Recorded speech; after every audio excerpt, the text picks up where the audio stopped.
ওমা সোমাদি, কি ব্যাপার? একসঙ্গে দুটো মাইক্রোওভেন নিয়ে নিলে যে? ফ্রিতে পেলে নাকি? না গো মনিদি, একটা আমার জন্য আর একটা ছেলের বউয়ের জন্য। বাবা, ছেলের বউ তো এখনো আসেনি। ছেলের বউ আসতে এখনো কয়েক মাস বাকি। আজ থেকে তুমি হাঁড়ি আলাদা করার ব্যবস্থা করছো? হ্যাঁ গো, করেছি। কারণ আমি চাই ওরা বিয়ের পর আলাদা থাকুক, আলাদা থেকে ওরা নিজেদের মতন করে সময় কাটাক। আমি চাই না প্রথম থেকে আমাদের সম্পর্কের মধ্যে তিক্ততা আসুক। আসলে কি জানো, শাশুড়ি মা কখনো নিজের মা হয় না। আমরা যতই মনে করি শাশুড়ি মা মা হয়, কিন্তু আসলে তা হয় না। তখন মনিদি বলতে লাগলো, কেন, আমার মা কি তোমাকে ভালোবাসে না? আমার মাও তো তোমাকে খুব ভালোবাসে, মায়ের মতো করে। আসলে মনিদি হলো সোমার ননদ। এরপর সোমা বলল, এই যে তুমি বললে মায়ের মতো, মা নয়। দেখো, আমি তোমাকে কিছু উদাহরণ দিয়ে বোঝাচ্ছি। তোমার যখন প্রথম প্রথম বিয়ে হলো, মা বলল তুমি নাকি বাচ্চা মেয়ে, বাড়ির সব কাজ করতে পারবে না, তাই বাড়িতে একটা কাজের লোক অবশ্যই রাখতে হবে। কিন্তু আমার বেলা কোনো কাজের লোক ছিল না।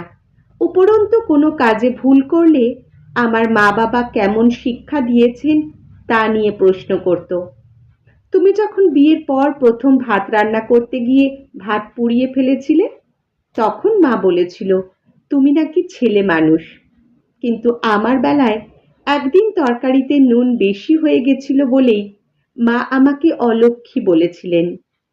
একবার পুজোতে শাশুড়ি মায়ের থেকে যখন মায়ের জন্য একটা দামি শাড়ি কিনেছিলাম, তাই শুনে শাশুড়ি মা খুব রাগ করেছিল।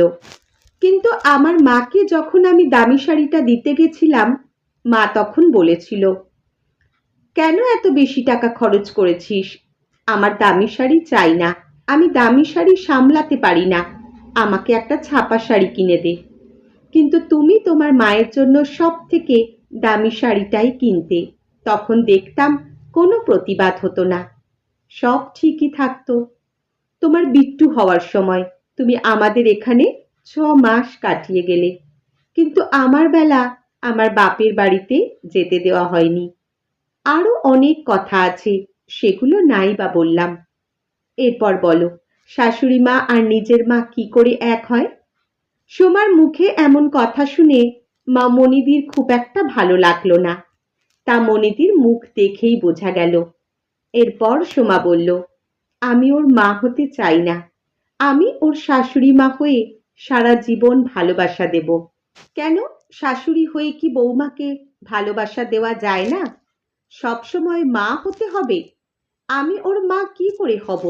ওর মা যত কষ্ট করেছে, এত কষ্ট হয়তো আমি কোনো দিন করতে পারবো না। তাই আমি ওর মা হতে চাই না। ওর শাশুড়ি মা হয়ে ওকে আমার সর্বশ্রেষ্ঠ ভালোবাসা দিয়ে আগলে রাখবো। আসলে শাশুড়ি মারা প্রথম থেকেই শিক্ষক হয়ে বৌমাকে সব কাজ না শিখিয়ে বন্ধুর মতো হয়ে যদি শেখায়, তাহলে মনে হয় সম্পর্কে কোনো তিক্ততা কখনো আসে না। কলমে সুষমা বাগ প্রধান, পাঠে জয়তী। ধন্যবাদ।